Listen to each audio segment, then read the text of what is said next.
Bora começar essa gravação. Então, eu tava prometendo fazer esse vídeo já há um tempo. Acho que agora vai. Vamos lá.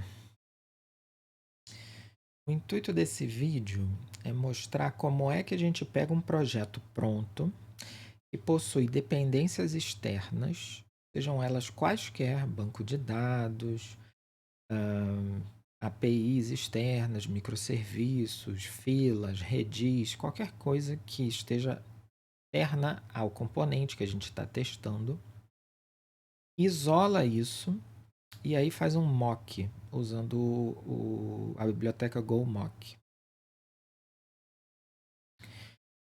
Então, para isso eu construí aqui um exemplo bem artificial, mas que, apesar de artificial, ele é complexo o suficiente para demonstrar essa técnica. Tá?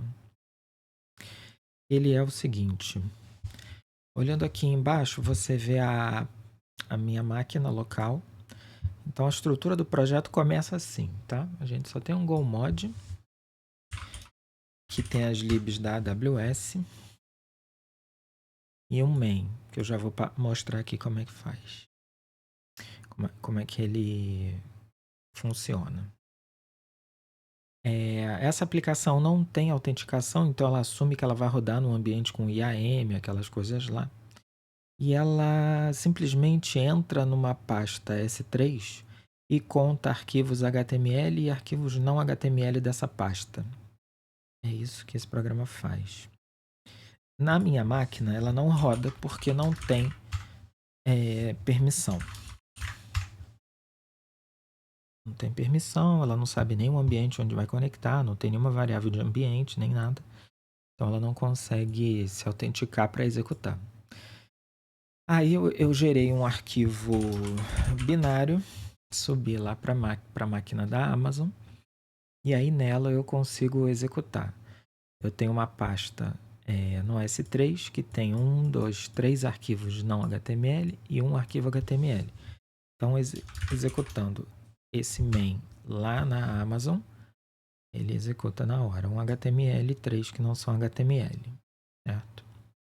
Então, é isso que a gente vai tornar testável localmente. Eu quero conseguir testar local sem precisar subir na Amazon, enfim. Eliminar a dependência externa, que no caso aqui é a API da Amazon, mas podia ser um banco de dados, podia ser qualquer componente externo à nossa aplicação. Tá? Então, partiu para o código. O código pega numa variável do ambiente uma região. Isso aqui eu botei para a gente ficar um pouquinho mais fiel ao que a gente usa em produção, né? A gente tem variáveis de ambiente. Sim, as dependências são a API da AWS, de conectar e de S3. Aí chama a API de nova sessão para se conectar. Cria uma sessão de S3 na região que a gente selecionou a variável de ambiente. Coloca também numa variável, pega de uma variável de ambiente o nome do bucket que a gente quer enumerar. Define ele como parâmetro. A gente quer listar os arquivos que estão na raiz do bucket, então não tem prefixo. Esse prefixo seria tipo um subdiretório. E no S3 não é subdiretório, né? É como se todos os arquivos tivessem o prefixo com o nome do diretório. Lá eles não têm esse lance de pasta. A barra faz parte do nome do arquivo, por isso que chama prefixo. Porque se tivesse numa subpasta barra temp, é como se o arquivo fosse barra tmp barra o nome do arquivo. O arquivo inteiro seria esse nome. Por isso que chama prefixo, que é o prefixo do nome do arquivo. De qualquer forma, a gente não tem, a gente está listando na raiz direto, sem prefixo. Chama a API de listar objetos, né? E aí faz a contagem. Quantos HTMLs, quantos que não são HTML. Enumera na resposta. A resposta tem esse contents, que é uma coleção de objects, se não me engano. Coleção de objects. E aí a gente vê o sufixo do arquivo é .html. Se for, conta como HTML. Se não, conta como outro. E aí imprime. Então, a lógica que a gente vai testar é essa aqui, na verdade. Tudo que vem antes é burocracia para a gente se conectar. na Amazon. Então, a primeira pergunta que você tem que se fazer é: vale a pena testar meu componente? Se o seu componente só se conecta em, sei lá, 2 serviços, passa arquivo de um lado para o outro, tem muito o que ser testado ali. A não ser que você queira testar esse algoritmo de passar o arquivo de um lado para o outro. O que a gente vai testar mesmo é se esse for aqui conta direito. Então, é um exemplo bem simples, mas que vai mostrar pra gente como é que a gente faz. O importante não é nem esse algoritmo, é os passos que tem que ser feitos para isolar o código das dependências externas. Tá? Então tá, para isso a gente vai seguir bastante os princípios SOLID. Vale a pena dar uma lida neles, porque sabendo eles direitinho, na hora que você programa, você sai automaticamente usando eles e o seu código fica muito mais reutilizável e testável. E uma coisa que eu sempre ficava na dúvida que eu via é que você tem que primar pela reusabilidade do código. Eu ficava pensando, mas para que se meu código só vai ser usado na minha aplicação, né? Para que ele precisa ser reutilizável? E com o tempo, com a experiência, com maturidade, a gente vai percebendo que o fato do código ser reutilizável não é para ele ser utilizado em outro projeto. Pode ser, mas não é só por isso. No caso aqui do teste, o código vai ser usado em mais de um cenário. Ele vai ser usado no cenário de produção, mas também vai ser exercitado através dos testes. Então, ele tem que ser reutilizável para ele poder ser utilizado nessas duas formas, nestes dois cenários, o de produção e o de teste. E quando o código ele é muito entranhado, ele é muito dependente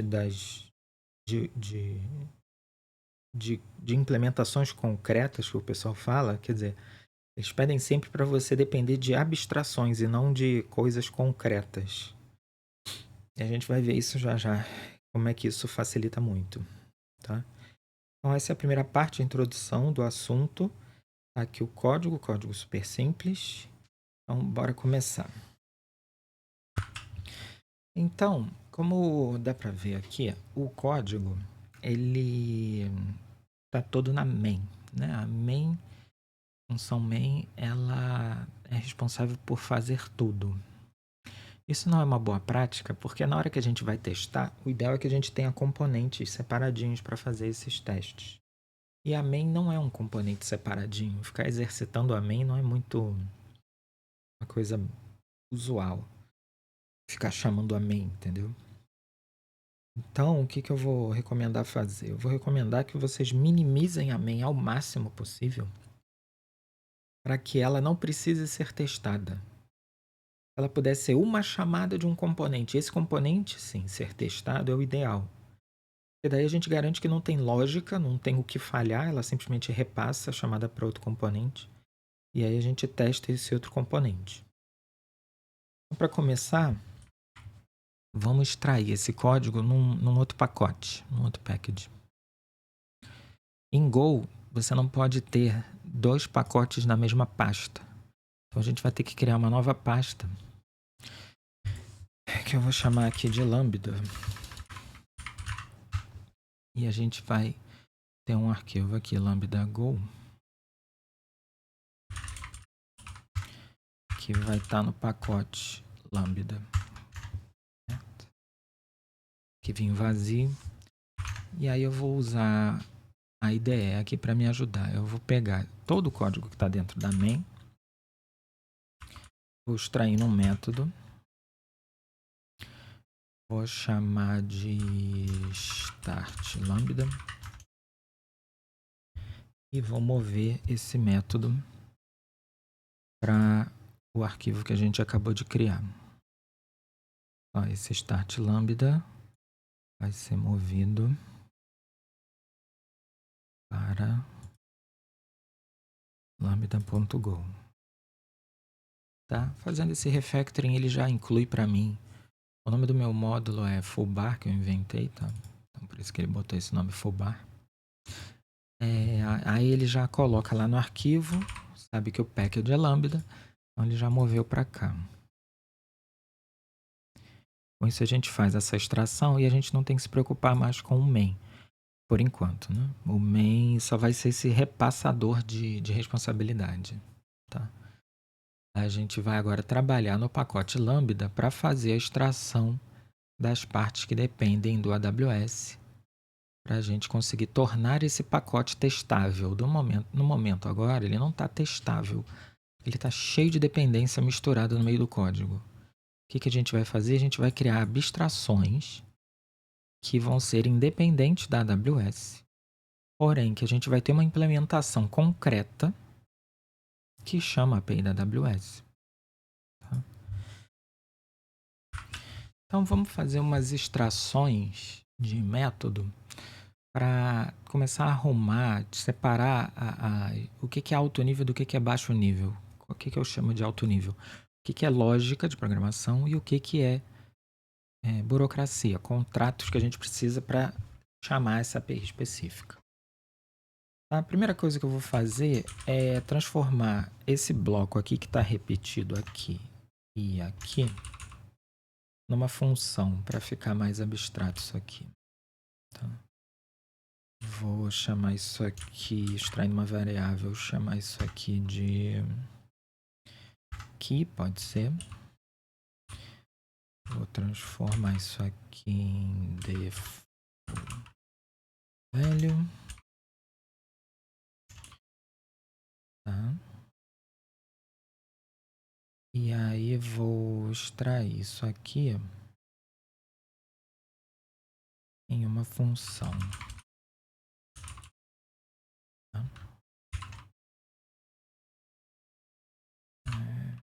Get_env.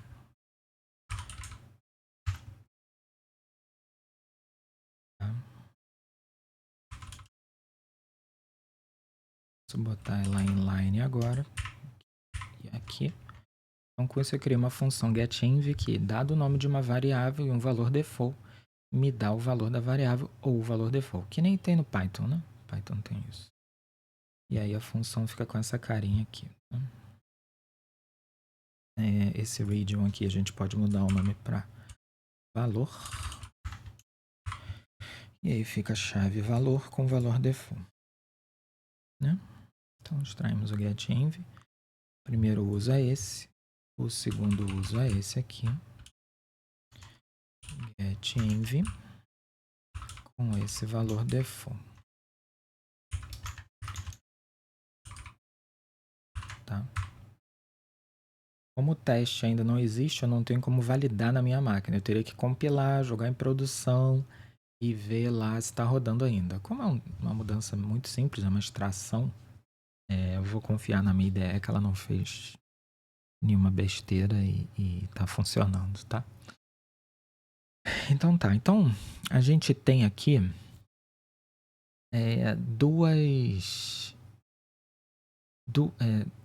duas áreas semânticas diferentes. A gente tem a parte de conexão com a AWS e tem a parte de enumeração dos objetos.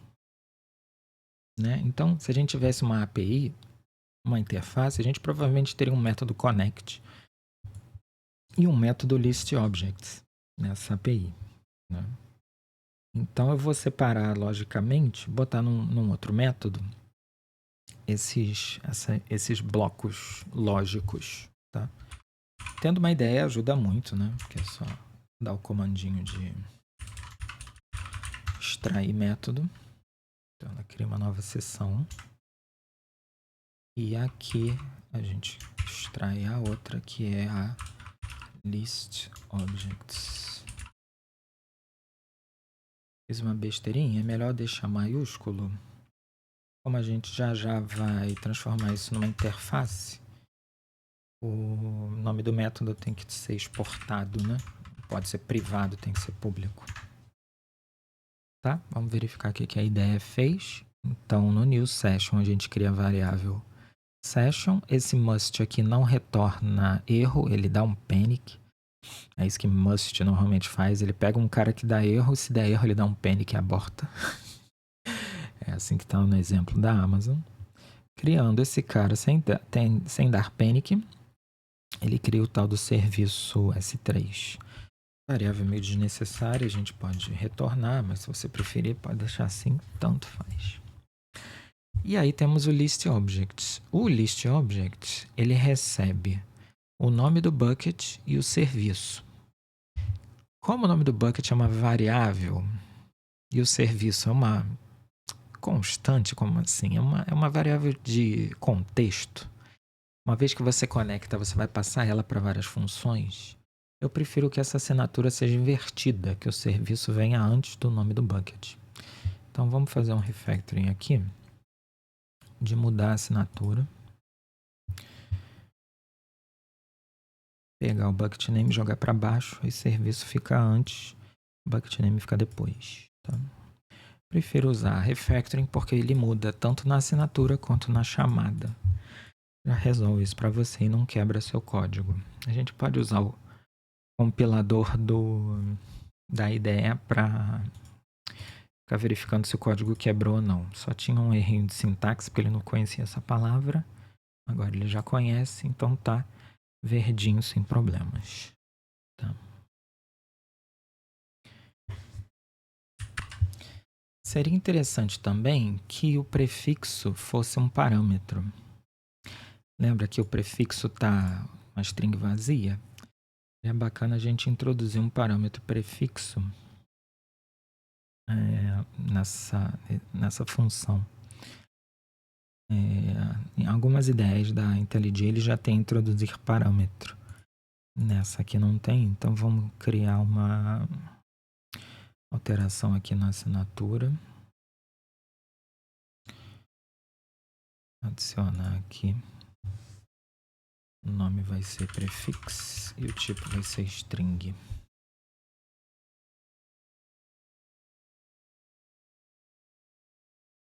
E a gente vai usar aqui esse parâmetro prefix. O valor default da string é uma string vazia, a ideia já botou pra gente. Tá? Se a gente quiser deixar mais explícito ainda, bucket name prefixo. Tá? Então, do jeito que tá, o código desse start lambda, que na verdade pode se chamar só start, porque já que é lambda, ficou lambda start lambda, ficou ruim. Vou mudar logo aqui para start. E aí fica lambda.start. Se você olhar agora, esse código não depende de nada da Amazon, com exceção desse resp contents aqui. Tá? Resp contents, ele é alguma coisa que tem que retorna um ponteiro de... É uma coleção de coisas que possuem um ponteiro que possui um campo key. Então não tem dependência no tipo, não tem nenhuma declaração aqui que me diga qual é o tipo desse cara. Tá? List objects não tem nada a ver com a AWS. New session não tem nada a ver com a AWS. Certo? Então eu vou mover esses métodos, dois métodos aqui para cima, ou o start aqui para baixo. E a gente vai... Porque eles aqui são as implementações concretas. Esses caras chamam a API da AWS. Né? Então, a gente pode criar aqui uma estrutura para agrupar eles logicamente. Por exemplo, a AWS Concrete API. Ou a AWS API, sei lá. Só para não dar conflito com o nome AWS, porque já vem aqui do pacote. Criar esse tipo struct vazio. A princípio eu não preciso passar nada, armazenar nada nessa struct. Mas o que eu preciso mesmo é ter uma interface. Eu posso chamar de... No caso, a interface é interessante ser um AWS API. AWS API interface. Eu vou chamar esse cara aqui de AWS Real API. Tá? Esse AWS API vai ter esses métodos aqui que são específicos da Amazon. E usam coisas de S3, etc, etc.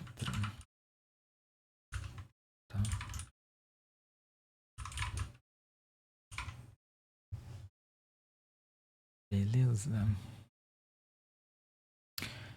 E aí, esse cara aqui, obviamente, pertence a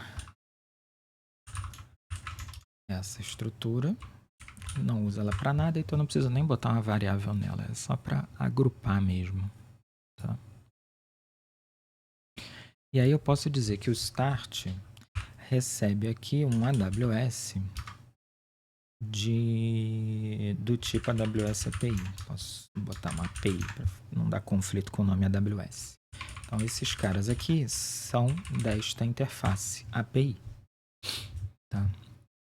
Com isso, eu isolei a parte física. Essa parte física real pode estar em outro projeto, pode ser um módulo, um pacote seu externo, reutilizado entre outros lambdas, entre outros componentes. Tá? Na verdade, esse cara aqui. Esses caras aqui. A API real. Desde que ela implemente essa interface, tá valendo. Vê que a minha ideia, ela já detecta que esses caras, eles possuem uma especificação. Eles são compliant, eles implementam uma interface. Então, a minha ideia, ela mostra aqui que se tivesse mais de uma implementação, ela ia abrir um menuzinho. Qual implementação você quer ir? Por enquanto, só tem essa. Então, esta estrutura de dados, ela implementa essa interface. Tá? Com isso, o programa continua funcionando, tá? Eu não tenho como testar aqui, mas eu posso compilar ele e jogar lá no servidor. Vamos ver. Build. Sim. A gente mudou a assinatura do start.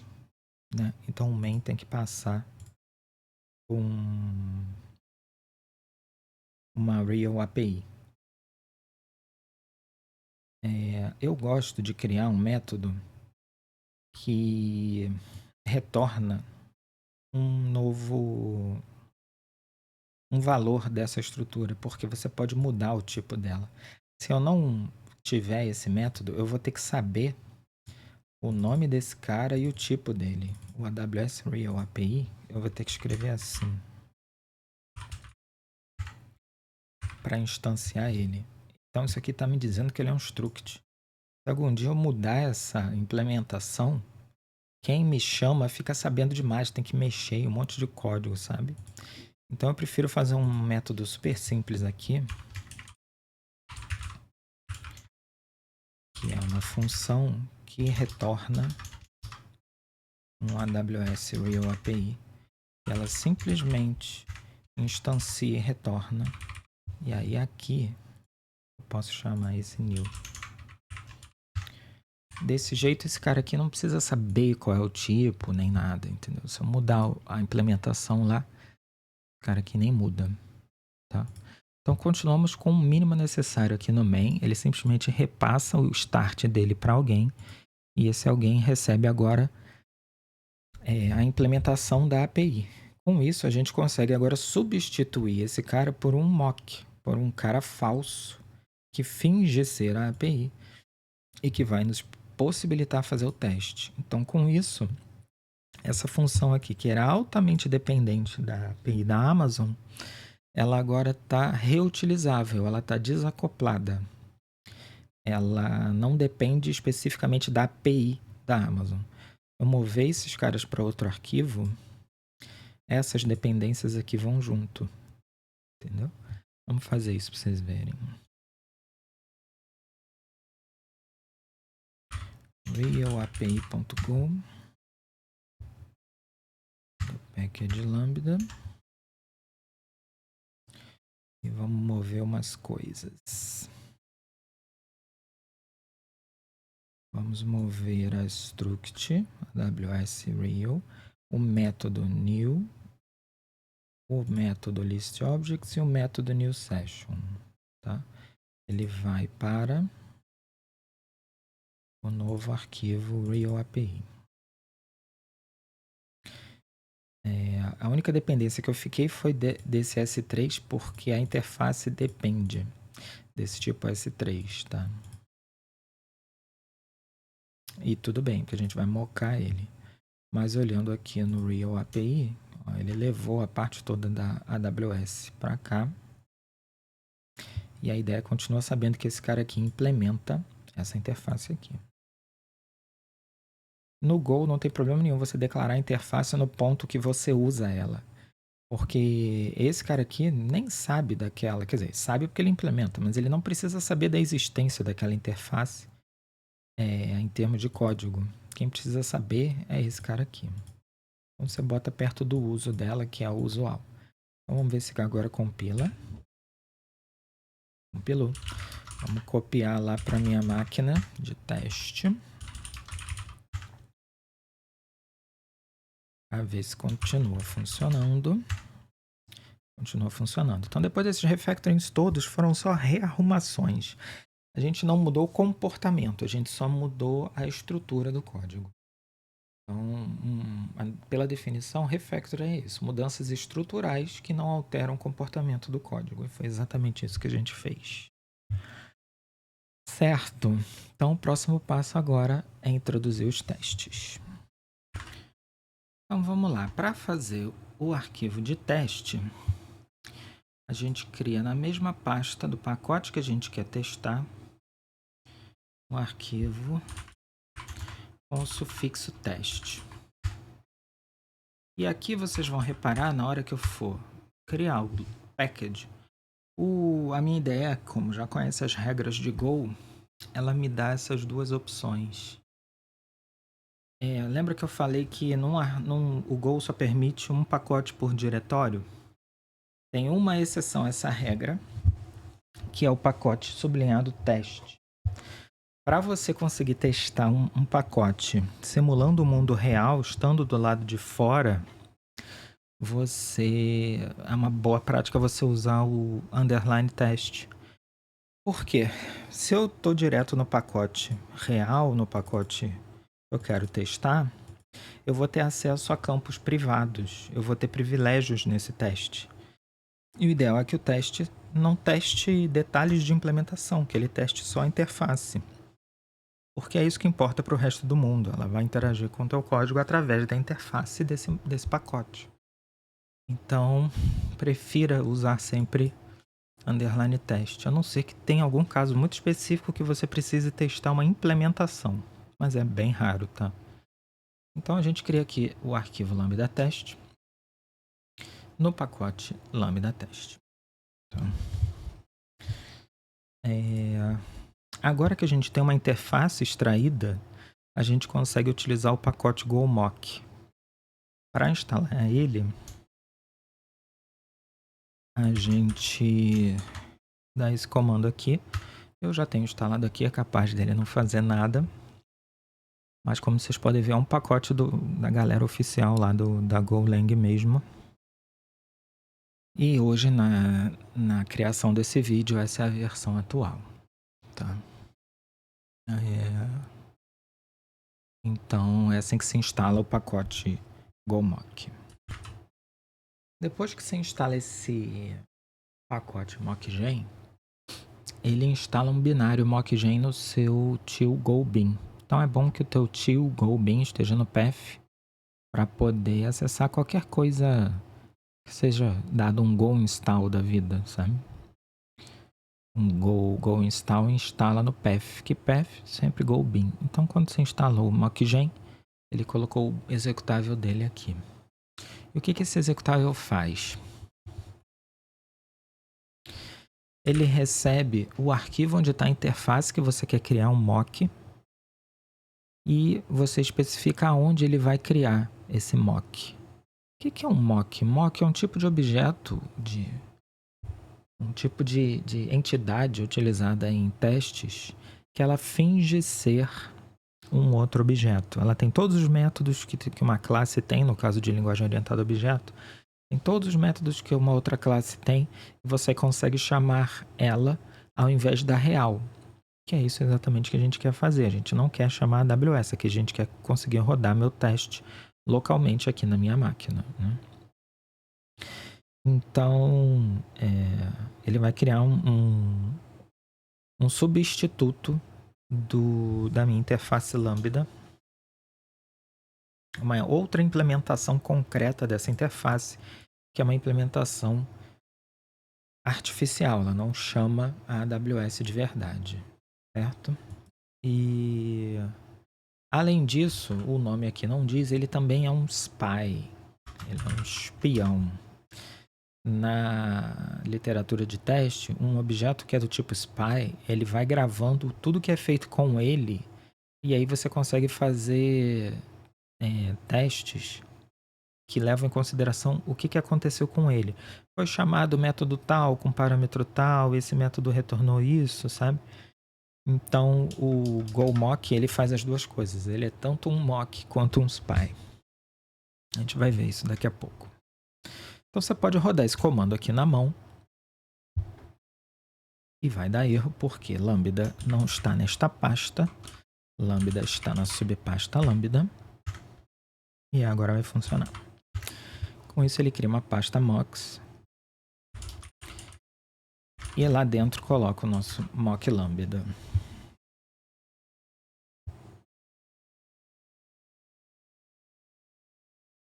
Tá? Vou dar uma sincronizada aqui para ele baixar essa dependência.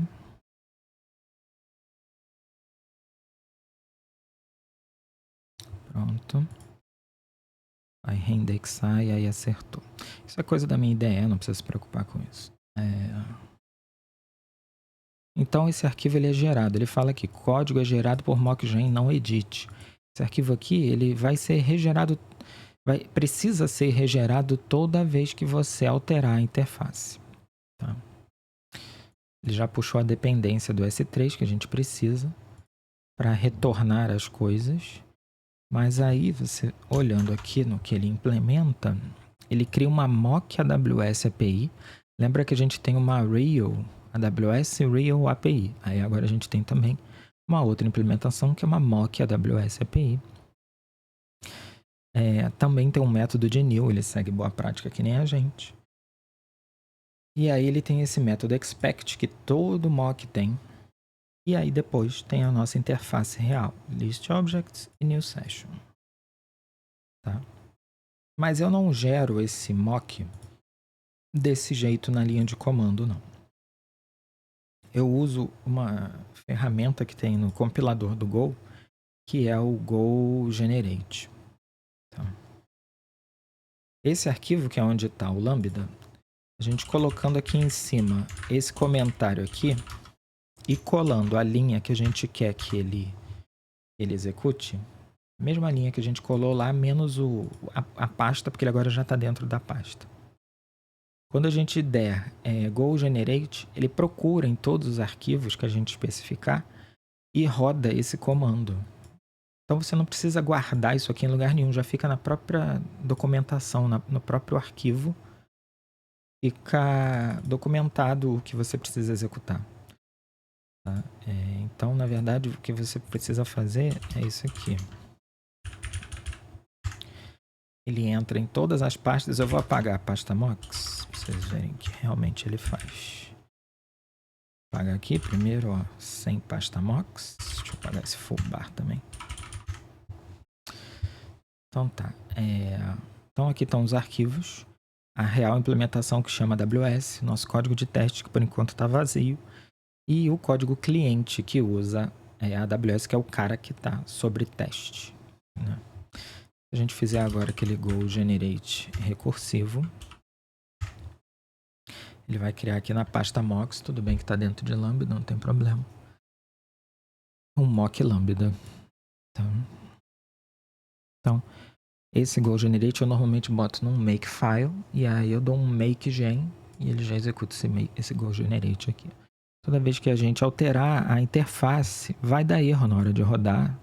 Não precisa se preocupar, vai dar erro no teste. Aí ele vai te lembrar que está desincronizado. Que você precisa rodar o mockgen, o makegen de novo. Tá? Então deixa essa linha aqui, porque é com ela que o Go sabe o que tem que ser executado. Tá? E então, bora partir agora para fazer o teste. A gente já tem tudo que precisa. Já está isolado o código. ele já não depende especificamente da AWS, né, da API da AWS. A gente já tem um mock que finge ser a nossa implementação da interface. Então agora partiu fazer o teste.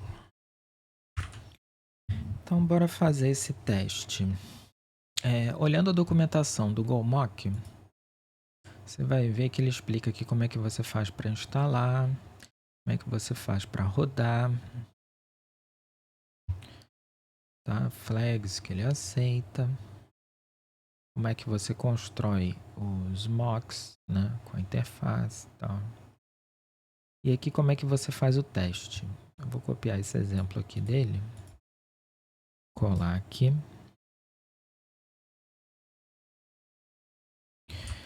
Trocar o nome desse cara aqui para teste lambda, tá? Essa parte, como vocês podem ver, é sempre igual. No final ele chama esse finish, porque como eu falei, os objetos que vão ser testados, eles são spies. E essa verificação dos spies é feita no final de todos os testes. Então essas duas linhas aqui são sempre padrão. O mock depende do nome que a gente criou. Nosso new mock chama... Olha, a AWS também tem um mock lá dentro, viu? Mas não é esse que a gente quer, não. A gente quer um new AWS... como é que é o nome? Vamos olhar lá no mock.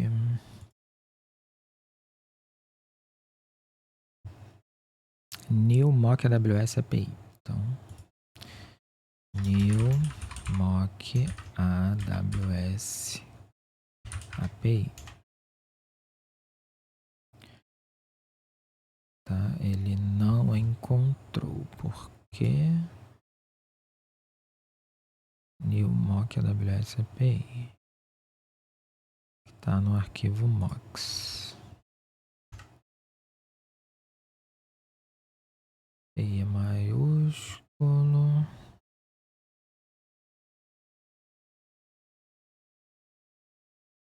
Copy and paste. É isso mesmo. Tá. Tudo bem. Vamos botar um foobar. Lambda mocks. E aí vamos chamar esse cara aqui de mock. Pra gente poder chamar esse new aqui. Tá? Com isso a gente instancia o mock. O mock, como eu falei, sempre vai ter esse método expect. Você sempre começa a sua chamada com esse expect. Só que no caso, nossa API não tem método bar, né? Ela tem o método new session, tá? E a gente pode dizer que a gente quer que ele seja chamado uma vez, tá? New session recebe, que new session recebe uma string, e que é essa string é a região, tá? No nosso caso aqui do mock não faz a menor diferença. Então,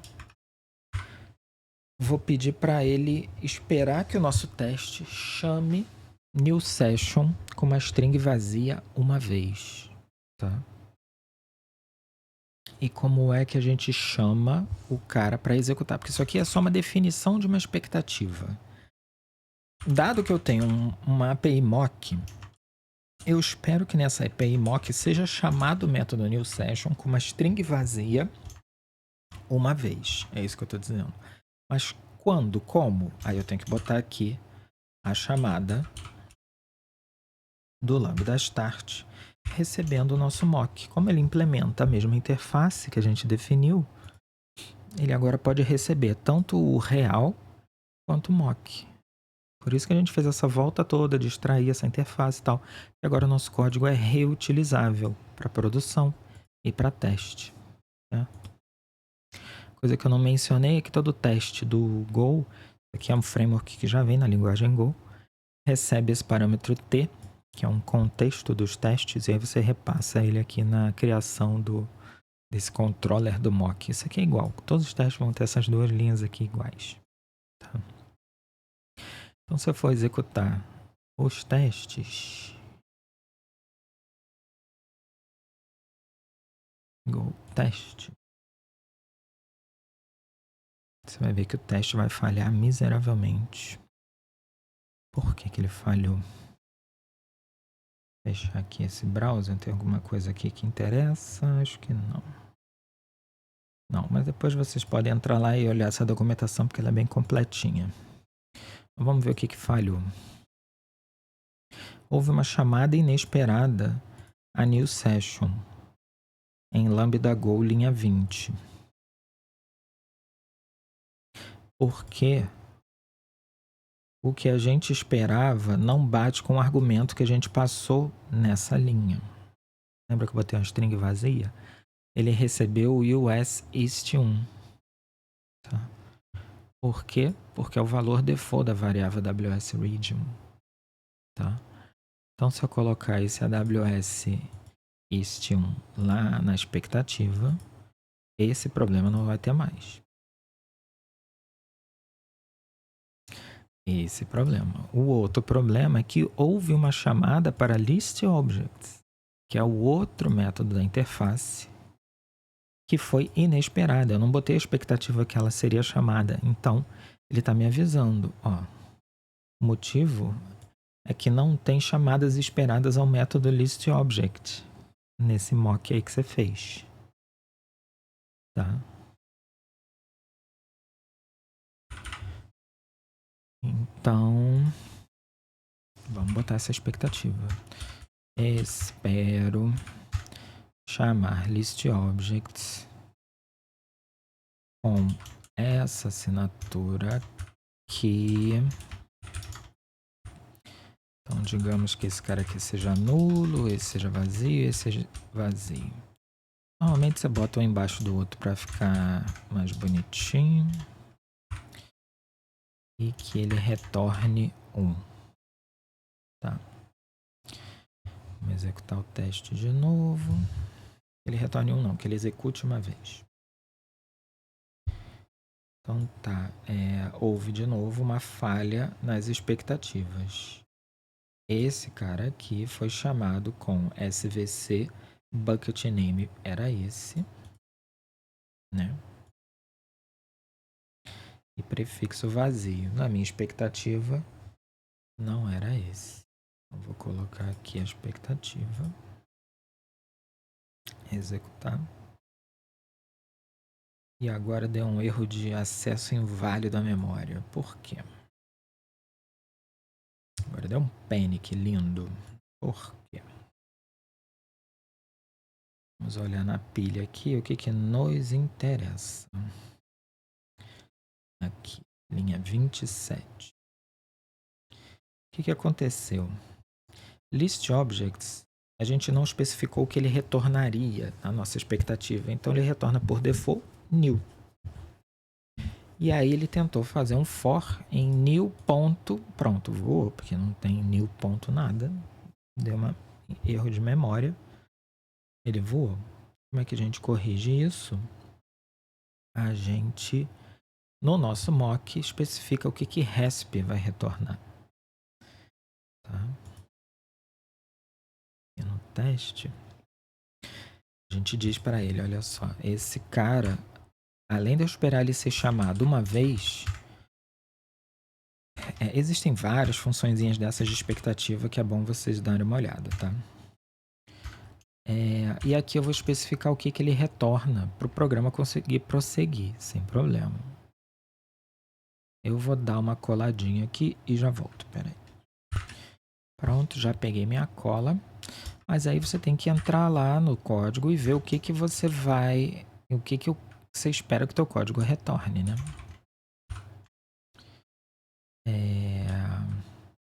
No caso do ListObjects, olhando lá na assinatura dele, ele retorna esse S3 ListObjects Output. Tá? Enfim, depois de muita fuçação aqui, Você vai ver, ó, List Objects Output. Aí você pode entrar, ver o que tem nesse tipo, o que é que a gente usa. No caso, a gente só usa o Contents, que é um array de object. E aí a gente olha no object o que ele tem. E tag, key, não sei o que, a gente só usa o key desse object. Tá? Então o RESP a gente usa o Contents. E desse Contents a gente usa o key. Tá? Aí depende, obviamente, de cada API, né? Esse key aqui não existe. Criar aqui uma variável keyName. Vou ver se eu preciso que ela tenha algum nome específico. Não, porque ele só compara se tem o sufixo HTML. Tá?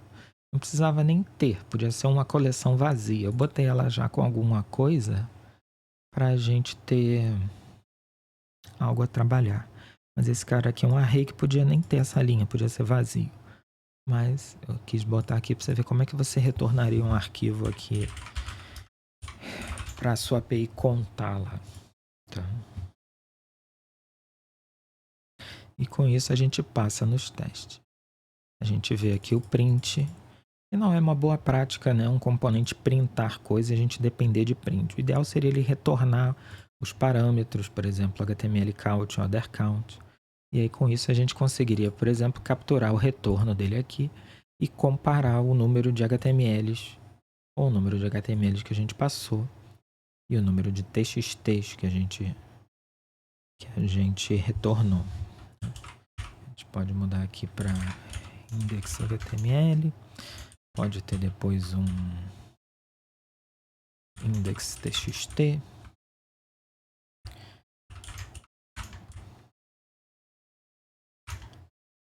E aí repara que agora eu consigo rodar aquele código na minha máquina sem depender da AWS. Eu estou mocando tudo. Tá? Lembra que esse new session recebeu esse US East? A gente ainda pode fazer outras verificações ali no código. Ó. O getEnv de AWS Region, ele passa para o new session o que tiver nessa variável. Se a gente quiser verificar isso, aí já é uma coisa meio específica, já está muito dependendo já do código lá dentro. Mas se for algo importante para ser validado, a gente pode definir uma variável de ambiente com foo_bar_base. Sempre importante limpar a casa depois. Dar um OS em remove, hein? Clear, hein? Não, env. Set clear unset env. Unset env. Dar uma limpada do que a gente fez, né? Se eu executar isso aqui vai falhar porque, né, foo_bar_base é o que ele passa aqui. Vamos ver se falha mesmo. Falhou, a expectativa era essa, mas eu recebi isso. Então, com isso eu validei. E new session recebe o valor que está na variável de ambiente. Então, eu consigo testar até uma coisa global como uma variável de ambiente nos nossos testes. Tá? Um próximo passo seria, se o código fosse muito mais complexo, tivesse um monte de if, um monte de lógica que a gente quisesse testar, porque do jeito que está agora, a gente já está cobrindo 100% das linhas. Tá vendo? A gente já está passando em todas as linhas do código sobre teste. Ele já está 100% testado. Mas se tivesse algum código condicional, alguma coisa... por exemplo, se eu não tivesse o TXT, essa linha aqui não ia executar. Vamos fazer esse teste aqui para mostrar para vocês. Se eu não tivesse essa linha, rodar de novo, ele não ia executar essa linha, porque ele só contou HTML, ele não contou outra coisa. Então eu poderia ter vários cenários. E aí como é que a gente faria esses cenários? Tá vendo todos esses parâmetros? A gente usaria o que no Go é muito usual, que é fazer tabelas de cenários de teste. Tá? Eu vou pausar aqui, montar uma tabelinha dessa e já mostro para vocês. Espera aí.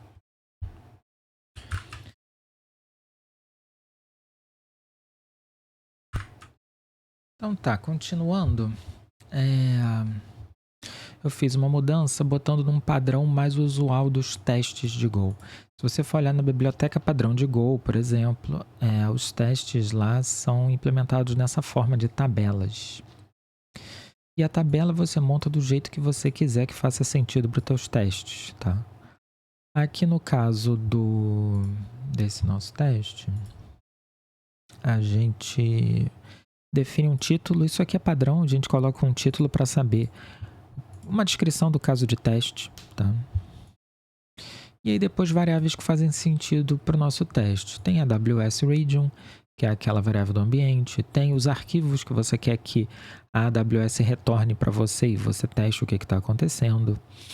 O número de chamadas que New Session tem que receber. O número de chamadas que List Objects tem que receber e por aí vai. E aí você monta cenários, historinhas. Nessa historinha aqui, a pasta está vazia. A gente pode botar até assim, empty bucket.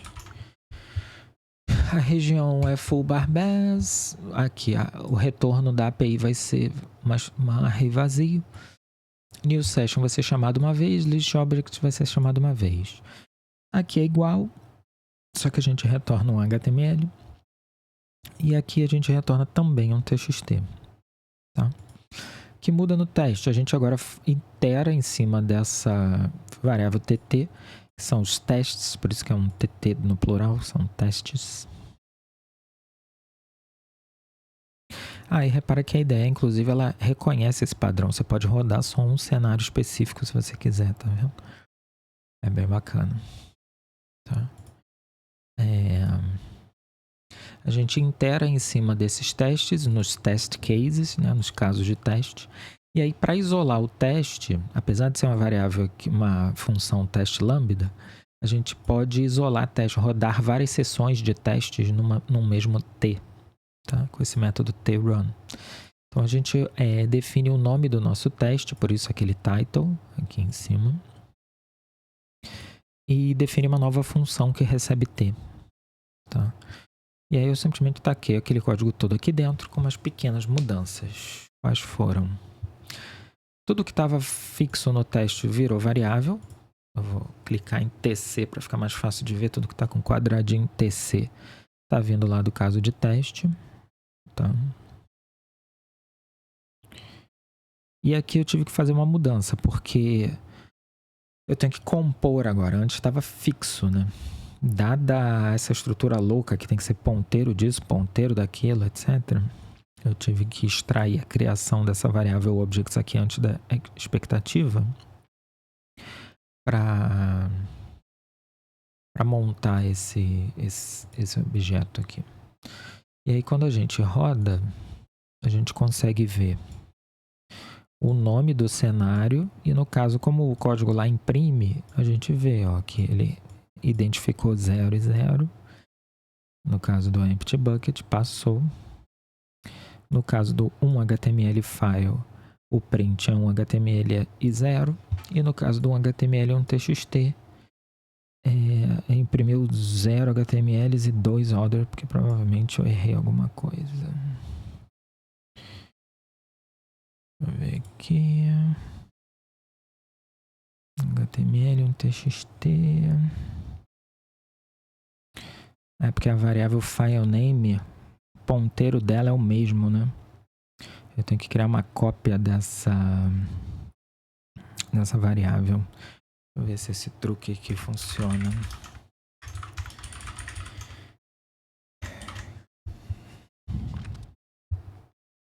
Funcionou, tá vendo? Porque como eu estava usando um ponteiro para variável, eu usei o endereço dessa variável. E aí, na próxima iteração, o ponteiro não mudou, o conteúdo é que mudou. Então, ele deu add aqui nesse objeto de 2 txts. Ele ignorou o primeiro HTML, inseriu 2 txt. Na verdade, ele criou 2 ponteiros para essa variável. Agora, como eu crio uma variável local aqui na pilha, ele promove para o heap, enfim, aqui já é detalhe de Go. Mas aí eu criei cópias do conteúdo, tá? E eu criei uma variável local, filename, tá vendo que ela é verdinha? Ela é local aqui. E aí com isso eu consigo passar no teste. Um HTML e um TXT. Tá? Então o assunto ele é complexo, eu não quis encher muito de teoria. A teoria é gigante, dá pra gente conversar bastante. Esse aqui não é o jeito ideal de desenvolver um código com teste. Aqui a gente está colocando teste depois. O jeito mais, assim, nirvanamente falando, é o TDD, que é o desenvolvimento orientado a teste. Eu vou fazer um vídeo depois exemplificando uma sessão de TDD para vocês verem como funciona. E esse caso aqui é só para um código que já existe, que tem uma dependência externa. Como é que a gente tira essa dependência do código e testa ele sem depender de Amazon? Numa velocidade animal, 4 milissegundos. Para rodar isso tudo aqui, ainda poderia rodar muito mais. Esse 4 aqui deve ser muito mais tempo de setup do teste do que da execução real dele, porque está tudo em memória, como vocês estão vendo, né? Não tem uma conexão de rede, não tem nada. Tudo em memória. Então, espero que vocês tenham gostado. Qualquer coisa, deixem um comentário aí, me deem feedbacks. Valeu, obrigado, povo.